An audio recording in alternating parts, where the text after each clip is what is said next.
Hello. और आज हम देखने वाले हैं सेंटर ऑफ मासेस से। हमने पिछले क्लास में थोड़ा बहुत ओवरव्यू लिया था इस चैप्टर का। ठीक है, तो सेंटर ऑफ मास क्या होता है? We will first see that the centre of mass of system of particle is and then discuss. उसके बाद सिग्निफिकेंस डिस्कस करेंगे उसकी। ठीक है, तो एक फिगर दे रखी है 7.7, इसको थोड़ा ध्यान से देखना कि हमारे पास for simplicity we start with two particle system. एक सिस्टम है, जैसे हमारे अंदर बहुत सारे पार्टिकल्स हैं। मान लो एक सिस्टम है जिसके अंदर से दो पार्टिकल हैं और वो एक्स एक्सेस पे ऐसे करके लाइन हो रखे हैं। ठीक है, and the distance between centre of मास मैंने कैपिटल एक्स ले रखा है, जैसे कि x1 x2 दिख रहा है आपको, वो पर्टिकुलर मासेस के बीच में है। ठीक है, तो let the distance of the two particle be x1 और x2 रिस्पेक्टिवली, ओरिजिन मान लिया ओ से। अभी कोई इसमें हार्ड एंड फास्ट रूल है नहीं, जस्ट तुम्हें एज्यूम करवा रहे हैं कि दो मास का सिस्टम, दो पार्टिकल का सिस्टम है, m1 m2 मास है उनके। और we know that the centre of mass of system is the point C, जो कि x डिस्टेंस अवे होगा उसे। तो हमारा x क्या हो जाएगा? इस चीज़ को थोड़ा ध्यान से देखना। सेंटर ऑफ मास जो हो जाएगा वो x equal to m1 x1 plus m2 x2 divide करा हमने मासेस के सम से। ठीक है, x एक्सिस में x can be regarded as the mass weight mean of. ठीक है, दोबारा से बोलता हूँ, mass weight mean of x1 and x2। तो कैपिटल X जो है वो मास वेटेड मीन है। If the two particle have the same mass, तो फिर मास वेटेड मीन जो हो जाएगा हमारा x1 प्लस x2 बाई 2 हो जाएगा। ऑब्वियस सी बात है। ठीक है, दस for two particles of equal masses centre of mass always lies in the mid way. ठीक है, तो तुम्हारा दोनों, जैसे तुम्हारा शरीर जो है दोनों हाथ बराबर के, सेंटर ऑफ मास बीच में लाया करेगा। thus for two particle of equal masses center of mass lies exactly in the midway. if we have n particle of mass m1 m2 mn ऐसे करके, तो along a straight line taken x axis मान लो। ठीक है, just तो मैं assume करवा रहे हैं क्योंकि धीरे धीरे कॉम्प्लेक्स से हम चीज़ों को कॉम्प्लेक्स करते जाएंगे ईजी से। ठीक है, तो we have N particle of masses दे रखे हैं, तो then by definition the position of the centre of mass of the system of particle is given by इस फॉर्म में एज यूजुअल। ठीक है, तो हम यहाँ पे sigma M I X I upon sigma M I कर रहे हैं, और तुम्हें पता है आई 1 से लेके n तक जाएगा, तो इसमें कोई बड़ी बात नहीं है। और लेट से सिग्मा एम आई जो है वो कैपिटल M है, that is the mass of the body, ये हमारे अंदर का पार्टिकल का। तो हमारे हर एक पार्टिकल का मास, अगर हम एक ओरिजिन से देखें, मास नहीं सॉरी डिस्टेंस, मास तो वही है ना, तब हम सेंटर ऑफ मास निकाल सकते हैं। तो sigma is a Greek letter है। ठीक है, ये कैपिटल सिग्मा होता है। फॉर समीशन करने बताने के लिए हम काफ़ी बार देख चुके हैं। Suppose that we have three particle not lying in the straight line, we may define X and Y axis in the plane in which the particle lie represent the position of the three particle by coordinates. Suppose करते हैं तीन particle हैं हमारे पास और इस बार वो plane पे लाई कर रहे हैं। तो प्लेन पे क्या एक्स और वाई एक्सिस है, तो लेट से x1 y, ये ऐसे क्वेश्चन पेपर में पूछा जा सकता है कि तुम्हें तीन पार्टिकल का सेंटर ऑफ मास निकालना है, तो क्या करोगे? हम सिंपली x निकालेंगे along the X axis, m1 x1 plus m2 x2 so on, नीचे सम कर देंगे। y का भी यही करना है। For the particle of equal mass m is equal to m1 plus m2 m3। ऐसे केस में हमारा तीनों का डिस्टेंस फ्रॉम ओरिजिन है ना, जैसे हम नापते हैं एक एक्स वाई प्लेन पे, उसको 3 से डिवाइड कर देना है, as simple as it. The same goes for y. Thus for three particle of equal masses the center of mass coincide with the centroid। ठीक है, centroid बोलते हो उस ट्रायंगल को। result of equation are generalized easily for the system of n particles। तो x जो हो जाएगा sigma M I X I upon m capital M हो जाएगा। सेम गोज फॉर y, और z के लिए भी हमारा अगर स्पेस में देखा जा रहा है तो m जो है वो सिग्मा एम आई हो गया, that is the total mass. और the index I run from 1 to n as usual, हमें बता रखा है कि n पार्टिकल्स हैं अगर तो अब और इक्वेशंस हैं। Notation of the possible vector form में देखा जाए तो let R I be the position vector of the ith particle. अब फिजिक्स के टर्म्स में हम पोजीशन वेक्टर की फॉर्म में देखेंगे, मैथमेटिक्स के टर्म्स में भी हम देखते हैं। तो आर जो है वो स्पेस में है, तो हमारा X I I cap plus Y I J cap plus Z I K cap हो जाएगा। अब हमारा रिजल्टेंट जो होगा that is the centre of mass, है ना, actual centre of mass. R be the position vector of the centre of mass. ठीक है। तो पोजीशन वेक्टर है जहाँ सेंटर ऑफ मास है, तो हमारा capital X I K plus capital Y and capital J cap and K cap respectively. तो R हमारा हो जाएगा sigma M I R I upon M. तो sum on the right hand side is a vector sum. ठीक है। तो note the economy expression we achieve by using use of vector ने कितना सिंप्लीफाई कर दिया है, कितना सिस्टमैटिक कर दिया है। If the origin of the frame of reference is chosen by the centre of mass, तो sigma M I R I equal to 0 हो जाएगा for the given system of particle. ठीक है। दोबारा बोलता हूँ इस वाली लाइन को कि अगर ओरिजिन हमारा रेफरेंस बन गया is chosen for the centre of मास, मान लो हमने ओरिजिन को ही सेंटर ऑफ मास मान लिया, उसके अराउंड हमने बॉडी को पार्टिकल को सेट करा, तब हमारा sigma M I R I 0 हो जाएगा। A rigid body such as a metre stick और a fly wheel is a system of close particles. तो इक्वेशन एप्लीकेबल है रिजिड बॉडी के लिए, फ्लेक्सिबल के लिए नहीं। तो the number of particles atom या molecule in such body so large that is impossible to carry out the summation of individual particle. जैसे मैंने बोला करोड़ों पार्टिकल हैं, how can we count on them, है ना। और हर एक का मास पता लगाना कितना डिफिकल्ट है। Since the space of the particle small we can treat the body as a continuous distribution of masses. जैसे कि हम करेंगे यहाँ पे, हम मान लेते हैं कि स्पेस को हम कॉन्टिन्यूस डिस्ट्रीब्यूशन ऑफ मास मान लेते हैं। तो we subdivide the body into smaller elements, मान लो delta M one delta M two, और ith element is delta M I is taken to be located about the point X I Y I and Z I. ठीक है, coordinates दे रखे हैं।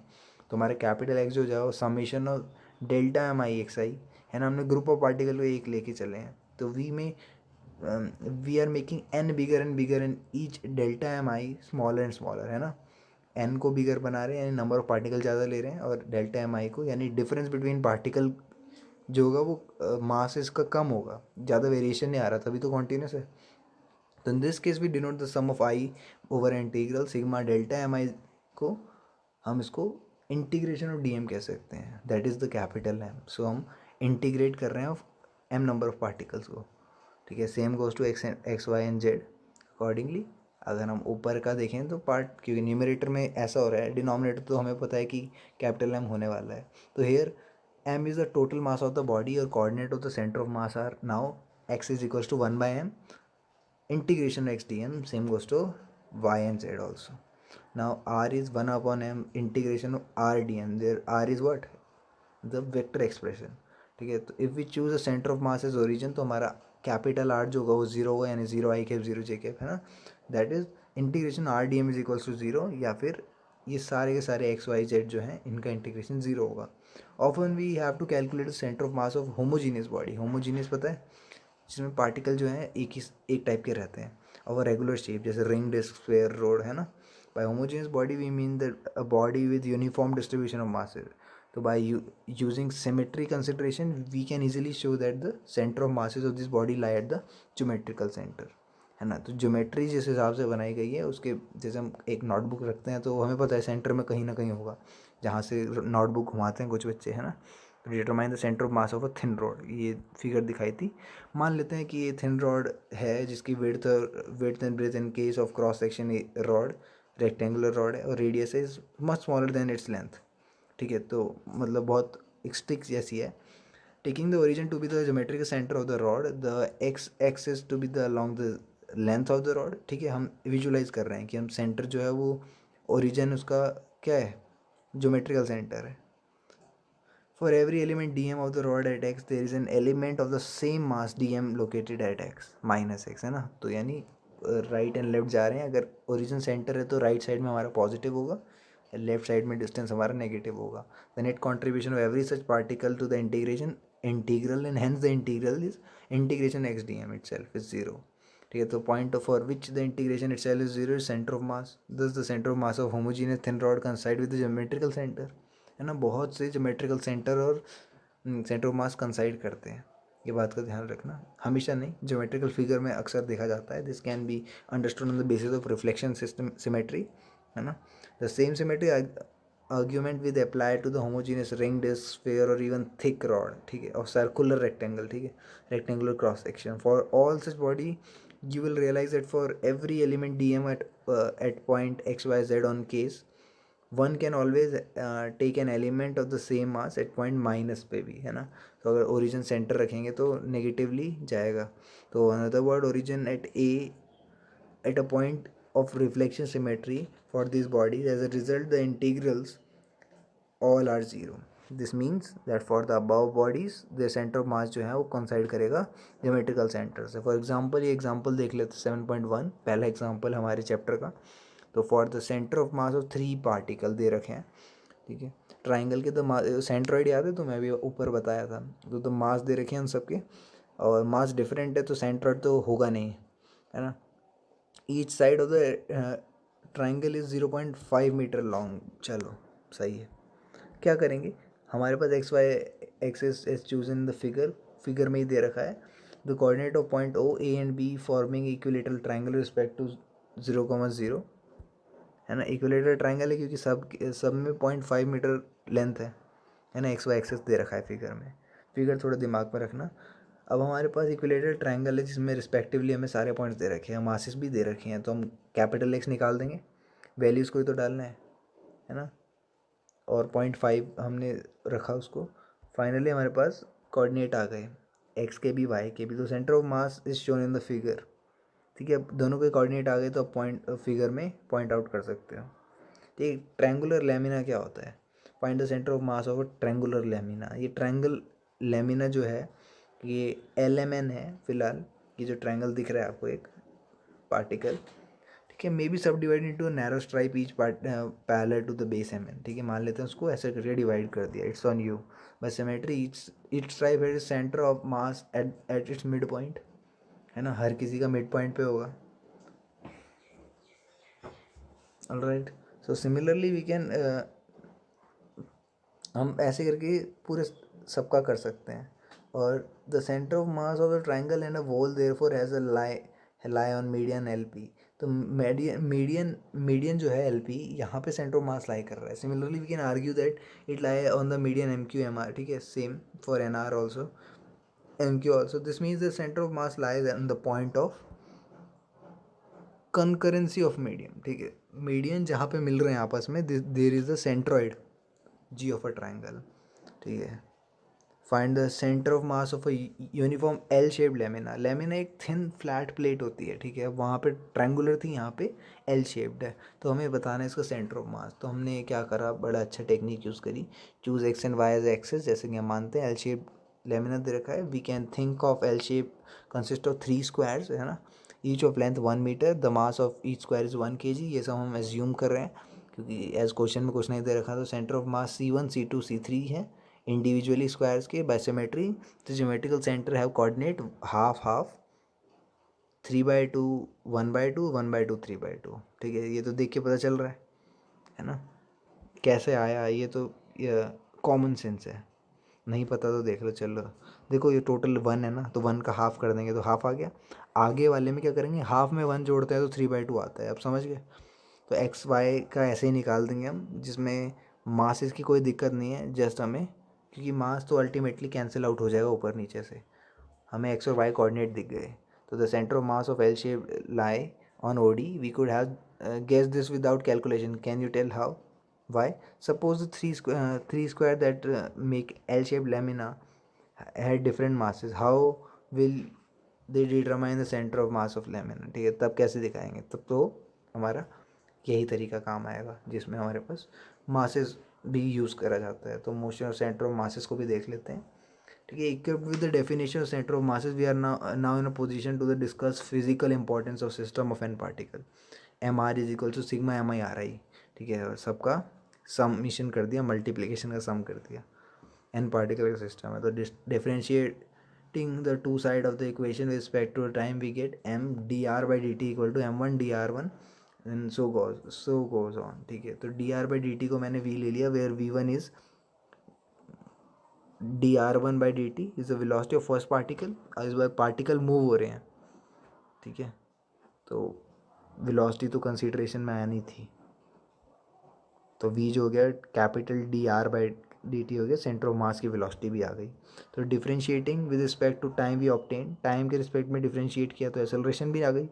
तो एक कदम और आगे बढ़े, हमारे पास एक्सेलरेशन भी आ गई। ठीक है। Now from Newton second law, force क्या होता है, मास इनटू एक्सेलरेशन डेफिनेटली। तो यहाँ पे ये वाला केस तो आना ही था। तो thus total mass of the system of particle times acceleration of the centre of mass is the vector sum of all the force acting on the system of particle. समझना, तुम्हें कहीं से भी कोई धक्का देता है, तुम पे फोर्स लग रहा है, तुम पे सभी जो पार्टिकल के वेक्टर सम हो जाएगा ना, किसका, टोटल मास का, सिस्टम का, साथ में मल्टीप्लाई करेंगे acceleration of the centre of mass, centre of मास पकड़ लेंगे। ठीक है, तो वही हमारा क्या होगा, फोर्स लग रहा है, वेक्टर सम, फोर्स का वेक्टर सम लग रहा है। Now when we talk about the force F1 on the particle, it is not a single force but the vector sum of all the forces on the particle, first particle. ठीक है, first particle पे जितना भी force लग रहा है उनका factor vector sum है, ध्यान रखना। तो among this forces on each particle there will be an external force exerted by body outside the system and also internal force exerting by the particle on another. So we know that Newton third law that these internal forces occur in equal and opposite pairs, है ना। Internal जो है वो third law कहते हैं Newton का, action reaction वाला। तो F M is equal to F external हो गया। सो these internal forces occur in equal and opposite pair and this and in the sum of forces the contribution is zero. तो we can then rewrite as external represent कर रहे हैं sum of external forces act हो रहे हैं।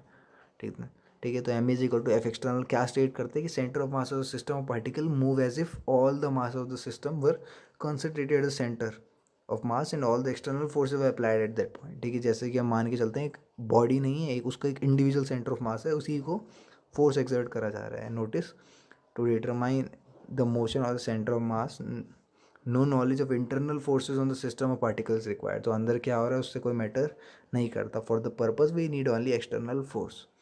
तो we did not need the specify the nature of system of particle, है ना। तो कलेक्शन ऑफ पार्टिकल है with which there may be all kind of internal motion और may be a rigid body which has either pure translation motion or combination of translation or rotation motion.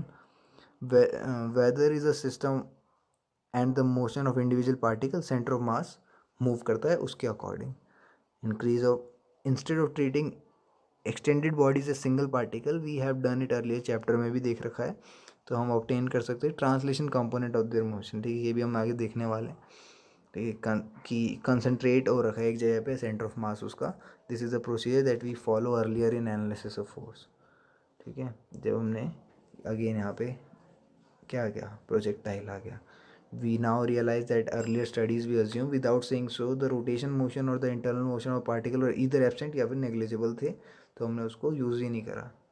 तो parabolic path of projectile explosion हुआ part of the centre mass of fragment. Explosion का concept भी बड़ा अलग है। तो figure ये जो है, centre of mass of fragment of projectile continues along with the same parabolic path which would have followed if they were not exploding.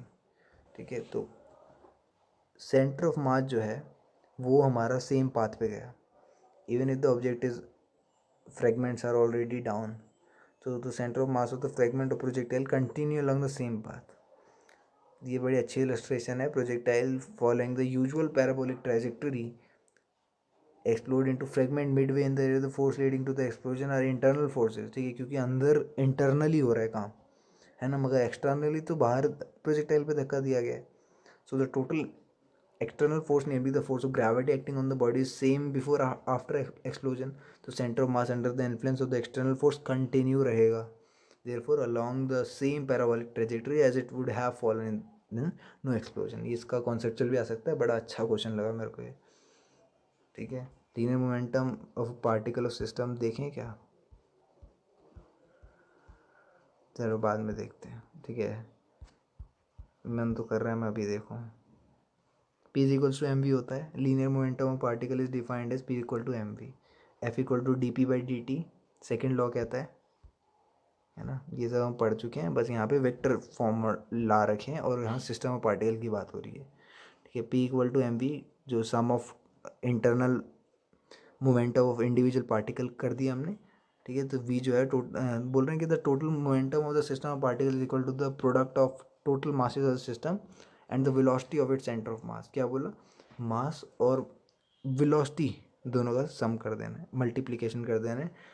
बोल रहे हैं कि डिफरेंशिएट अगर करेंगे तो D V by D T M A होता है और हमें पता है F external is equals to momentum का differentiation with respect to time. So the Newton's second law of motion extended to the system of particle. अच्छा बोल रहे हैं suppose now that sum of external force acting on system of particle is zero, तो dB/dt equal to zero हो गया, यानी momentum क्या हो गया, कांस्टेंट हो गया. Thus when the total external force acting on the system of particle is zero, the total linear momentum of the system is constant. ठीक है, अगर कोई एक्सटर्नल फोर्स नहीं लग रहा है तो मोमेंटम सिस्टम का क्या होगा, constant. This law of conservation of total linear momentum of system of particle because of equation ऊपर वाली. This also means that when the total external force of the system is zero, the velocity of the center of mass remain constant. ठीक है, देखो इससे कैसे चीज़ें relate होती है. बोलते हैं कि एक्सटर्नल अगर ज़ीरो है इसका मतलब मोमेंटम हमारा कांस्टेंट है. सेकेंड थिंग बोल रहे हैं कि when the total external force on the system is zero तो velocity of the centre of mass remain constant, क्योंकि हमारा मोमेंटम क्या होता है, mass into velocity. Note that an account of internal forces, the force exerted by the particle on the another, the individual particle may have complicated trajectories, yet if the total internal force acting on the system is zero तो center of mass move करेगा constant velocity के साथ. ठीक है, तो एक uniform straight line में जाएगा लाइक अ फ्री पार्टिकल. ठीक है, इसका इलस्ट्रेशन दिखा रखा है. पी एक्स जो है इक्वल टू C1 है. बोल रहे हैं कि the vector equivalent of three scalar quantities दे रखा है. here px py are the components of the linear momentum p along x y z axis c1 c2 c3. यहाँ पे बोल रखे हैं देखो, अच्छा कोई फिगर 7.13 देखो, heavy nucleus radium split into lighter nuclear radon and alpha particle that is nuclei of helium atom. So center of mass of the system is uniform motion, is in uniform motion. Second कह रहा है कि second वाला देखो, the same split of the heavy nuclear radium with centre of mass at rest, the two product particle flying back to back, है ना.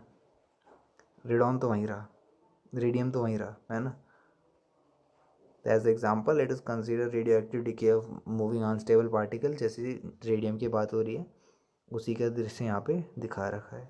If you observe the decay from the fragment reference in which the center of mass is at rest, the motion of particle involved in the decay look particularly simple. तो product particle move back to back with the center of masses remain at rest, जैसा कि बोला गया. जिस form में वैसे रहेंगे.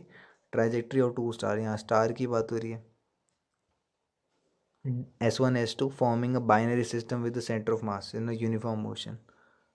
ठीक है, सेकेंड देखो, the same binary system with the centre of mass C at rest. So in many problems, the system of particle in the above radioactive decay convenient to work in the center of mass frame reference rather than laboratory frame references. ठीक है, तो astronomy में भी binary double star is a common occurrence. ठीक है, देखोगे net पे search करना, यूट्यूब पर वीडियो देखना कि डबल स्टार बाइनरी स्टार क्या होते हैं. If they are no external forces, centre of mass जो होता है move like a free particle as shown. So the trajectory of the two star of equal masses are also shown in figure. They look complicated. If we go to the center of mass, then we find that there is a two stars are moving in a circle about the center of mass which is at rest. ठीक है, note that the position of the stars have been dramatically opposite to each other. तो figure हम देख चुके हैं. तो हमारे frame of reference में trajectory of the stars are a combination किस किस का, uniform motion in straight line of centre of mass, या फिर circular orbit of the star about a centre of mass. ठीक है, या स्टार मूव कर रहे हैं सेंटर ऑफ मास के अराउंड, या फिर यूनिफॉर्म मोशन में हमारा सेंटर ऑफ मास मूव कर रहा है. As can be seen from the two examples, separating the motion of different particle of the system into motion of center of masses and motion about the center of masses is very useful technique that help in understanding the motion of system. ये conclusion आता है. क्या conclusion है कि separate कर देना motion of different particle, जो अलग अलग पार्टिकल हैं उनका मोशन को सेपरेट कर देना किससे, सेंटर ऑफ मासेस के मोशन से, या फिर motion about the centre of mass, centre of मास के अराउंड कैसे घूम रहे हो. ठीक है, उसको सेपरेट कर देना अलग अलग. तो ये हमारी एक अच्छी टेक्निक है. Vector product of two vector जो है अलग कॉन्सेप्ट है. अभी हम वेक्टर प्रोडक्ट पे आए नहीं है. डॉट प्रोडक्ट हम देख चुके हैं. कहाँ देखे थे, वर्क पावर एनर्जी में, जब हमने F डॉट एस करा था वर्क के लिए, है ना. फोर्स इनटू डिस्प्लेसमेंट में इनटू वो डॉट प्रोडक्ट था. ठीक है, यहाँ इनटू क्रॉस प्रोडक्ट भी हो सकता है. ठीक है, अभी देखते हैं. चलो आज के लिए इतने रखते हैं, नेक्स्ट क्लास में देखेंगे. बाय.